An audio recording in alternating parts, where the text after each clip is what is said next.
So I'm reading the latest December to January edition of Wood Magazine, and I just had to make this video about. So they're making this box here. They're talking about taking a weirder piece of black walnut that they're saying it's not quite wide, not quite wide enough here to get the top that they'll need. It'll need to be about 5 inches total. So they're talking about how to resaw it, get 2.5 inches. And I'm looking at it here, and when I compare this part to what they actually worked with, and they're talking about the curvy grain and everything, but they only used the 15 inches they needed right here.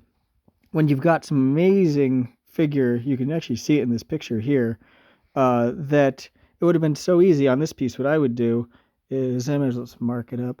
So let's do it like this. So you find about 15 inches wherever they need it here, and then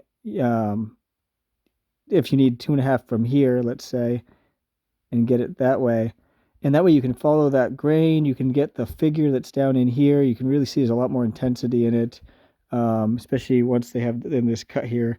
You can see some tiger figure going on. But they went with this part, and it just ends up bland. I thought they were using a different piece of wood, but then I was like, oh, and logically speaking, I could see where they got it, and it's just this perspective on the piece. It's probably a 3-foot piece or something.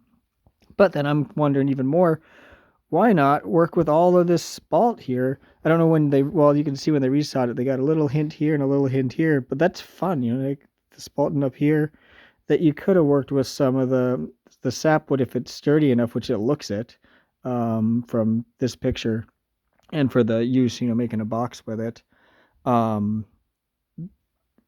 It's just weird how people will go, oh, I've got this cool piece of wood, and they even say how they want to work with the special grain, the wavy grain here, and it's like you take this part.